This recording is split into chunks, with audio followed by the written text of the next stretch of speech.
سورۃ الطور آیت 35 تا 46 کا ترجمہ کیا گیا۔ ان آیات میں اللہ تعالیٰ نے توحید، رسالت اور آخرت کے منکرین سے امن کے ذریعے سے سوالات کیے ہیں، اور جیسا کہ پچھلے درس میں بتایا گیا کہ کل 15 مرتبہ سوال کیا گیا ہے۔ ابھی جو آیتیں پڑھی گئی ان میں 12 مرتبہ پوچھا گیا۔ یہ جو سوالات ہیں ان میں سے کسی کا جواب ان کے پاس نہیں تھا۔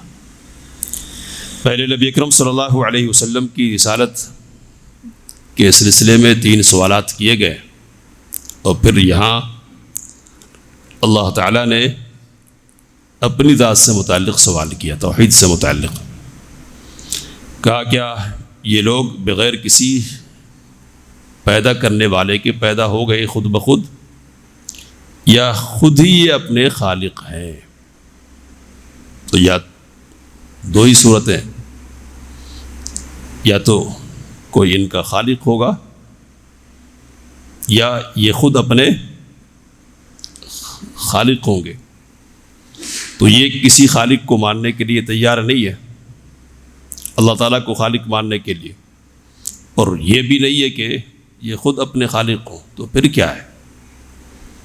تو لا محالہ طور پر بات یہی نکلے گی کہ خالق اللہ تعالیٰ ہے، تو ان کو تسلیم کر لینا چاہیے۔ تو یہ ایسی بات ہے، اور اللہ تعالیٰ کے خالق ہونے پر ایسی دلیل ہے بدیہی عقلی کہ جس کا رد ممکن نہیں ہے۔ اس لیے صحیح بخاری میں جبیر بن مطعم رضی اللہ عنہ کی روایت آئی ہے کہ جب یہ آیت کریمہ میرے کانوں سے ٹکرائی تو ایسا محسوس ہوتا تھا کہ میں خود کو سنبھال نہیں پاؤں گا، اور میرا کلیجہ میرے حلق کو آئے جا رہا تھا، اور اسی وقت ایمان نے میرے دل میں گھر کر لیا۔ تو بدیہی دلیل، کہا کسی چیز کے بغیر تو پیدا ہو نہیں سکتے، اور خود اپنے خالق بھی نہیں ہو سکتے، تو کوئی تو خالق ہے۔ وہ کون ہے؟ وہ اللہ تعالیٰ ہے۔ اللہ تسلیم کرنا پڑے گا۔ آگے کہ ام خلق السماوات والارض، یا انہوں نے آسمان اور زمین کی تخلیق کی ہے، تو کائنات کی ساری چیزوں پر ان کی حکومت ہے، اس لیے یہ جو چاہیں گے فیصلہ کریں گے، اور ان کے مطابق معاملہ کیا جائے گا۔ بل لا یوقنون، تو یہ بھی نہیں ہے، لیکن بات یہ ہے کہ یقین کرنے کے لیے، ماننے کے لیے تیار نہیں ہے۔ دلائل تو بالکل واضح ہیں، لیکن یہ تسلیم کرنے کے لیے تیار نہیں ہے۔ کام عندهم خزائن ربک، یا ان کے پاس اے نبی اکرم صلی اللہ علیہ وسلم آپ کے رب کے خزانے، تو خزانے ان کے پاس ہے، چونکہ اس لیے یہ جس کو چاہیں گے دیں گے، اور جس کو چاہیں گے محروم کر دیں گے۔ محسرین کہتے ہیں کہ یہ دراصل ان کے اس اعتراض کا جواب ہے کہ محمد صلی اللہ علیہ وسلم کو ہی نبی کیوں؟ اور لولا انزل هذا القرآن على رجل من القريتين عظیم، یہ جو قرآن ہے نا اتارا گیا محمد صلی اللہ علیہ وسلم پر، تو یہ طائف اور مکے کے کسی بڑے آدمی پر کیوں نہیں اتارا گیا؟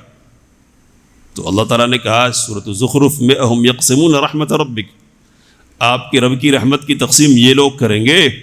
تو یہاں بھی اللہ تعالیٰ کہہ رہا کہ کیا ان کے پاس خزانہ ہے کہ یہ فیصلہ کریں گے کس کو دینا اور کس کو نہیں دینا؟ تو خزانے کے مالک ہیں، یا ام ہم المسیطرون، یا ان کو داروغہ بنا دیا گیا؟ مالک تو نہیں ہے لیکن مسلط ہیں، اور ان کا اختیار چلتا ہے، تو یہ فیصلہ سنائیں گے۔ ظاہر سی بات ہے کہ ان میں سے کوئی بات نہیں ہے، تو پھر جو فیصلہ سنانے والا ہے اور جس کے پاس اختیار ہے وہ بتائے گا کہ کون ہے رسول اور کون رسول نہیں ہے۔ آگے اللہ نے کہا ام لہم سلم یستمعون فیہ، یا ان کے پاس کوئی سیڑھی ہے کہ جس سیڑھی پر چڑھ جاتے یہ اور اوپر کی خبر معلوم کر لیتے۔ اب اس خبر کی بنیاد پر ان کو یہ بات معلوم ہو گئی کہ نہیں، محمد صلی اللہ علیہ وسلم اللہ کے رسول نہیں ہے اور یہ اس لائق نہیں ہے کہ رسول بنایا جائے. تو اگر کوئی ایسی بات ہے ان کے پاس، فَلْيَأْتِ مُسْتَمِعُهُم بِسُلْطَانٍ مُبِينٍ، ان کا سننے والا کھلی ہوئی دلیل پیش کرے، مان لیں گے. تو نقلی طور پر کوئی بات پیش کرے یہ کہ جس کو ثبوت بنا کر، دلیل بنا کر محمد صلی اللہ علیہ وسلم کی رسالت کا انکار کیا جا سکے. تو نہ عقلاً نہ نقلاً کسی اعتبار سے ان کے پاس کوئی چیز نہیں ہے. آگے اللہ نے کہا ام لہ البنات ولکم البنون، اس کے لیے بیٹیاں اور تمہارے لیے بیٹے. تو اب یہ بتلاؤ کہ جب تمہارے پاس کوئی سیڑھی نہیں ہے، معلوم کا مات کا کوئی ذریعہ نہیں ہے، تو پھر تم کو یہ کیسے معلوم ہو گیا کہ تمہارے لیے تو بیٹے ہوں گے اور اس کے لیے بیٹیاں، اور اس سے پہلے یہ کہ اس کو اولاد کی بھی ضرورت ہے؟ کیسے معلوم کر لیا تم نے؟ کس بنیاد پہ کہتے ہو؟ اولاد مانتے ہو پہلے، اور پھر اولاد بھی کون سی مانتے ہو؟ بیٹیوں کی شکل میں، یعنی فرشتوں کو تم اللہ کی بیٹی قرار دیتے ہو. آگے کا ام تسألہم اجرا، ان میں سے کوئی بات نہیں ہے، مان لیتے. کہیں ایسا تو نہیں ہے اے نبی اکرم صلی اللہ علیہ وسلم کہ آپ جو دعوت ان کے سامنے پیش کر رہے ہیں، اس دعوت کے بدلے اور معاوضے کے طور پر ان سے کچھ سوال کر رہے اور مال مانگ رہے ہیں؟ تو اب مال جو مانگ رہے ہیں اس کی وجہ سے بوجھل ہو رہے ہیں اور ان کے لیے دینا مشکل ہے، اس لیے ماننے کے لیے تیار نہیں ہے. کیا ایسا ہے؟ تو ظاہر سی بات ہے کہ ایسا بھی نہیں ہے. اور کہ ام عندہم الغیب فہم یکتبون، یا ان کے پاس غیب ہے، اور غیب چونکہ ہے ان کے پاس، اس لیے غیب کی بنیاد پر لکھتے رہتے، فیصلہ کرتے رہتے، ماننا ہے نہیں ماننا ہے، محمد صلی اللہ علیہ وسلم رسول ہیں یا نہیں ہے وغیرہ. کہا کہ یہ بھی نہیں ہے، غیب کا ادنا ذرہ بھی ان کو حاصل نہیں ہے. اور کہ ام یریدون کیدا، یا کوئی تدبیر کرنا چاہتے ہیں، یہ کوئی چال اپنی چلنا چاہتے ہیں نبوت کو ٹکرانے کے لیے، حق کی دعوت کو روکنے کے لیے. تو ان کو سن لینا چاہیے اے نبی اکرم صلی اللہ علیہ وسلم کافروں کو کہ ان کی چال خود انہی پر الٹ جانے والی ہے. تو قرآن کریم نے یہ بات کہی، اور ظاہر سی بات ہے کہ مکی دور کی آیتیں بالکل ابتدائی دور کی یا وسط کے دور کی، اس وقت اس قسم کی باتیں کہی جاتی تو ہوائی باتیں لگنے والی تھی. لیکن اللہ تعالیٰ نے جیسا کہا تھا ویسا ہی ہوا. بڑی سازشیں ہوئی، بڑی کوششیں ہوئی، لیکن ساری کوششوں کا نتیجہ ناکامی کی صورت میں سامنے آتا رہا. اور پھر پہلی لڑائی سے شروعات ہوئی بدر سے، اور پھر مکہ بھی فتح ہو گیا، اور سارا کا سارا عرب حلقہ بگوش اسلام ہو گیا، اسلام میں داخل ہو گیا.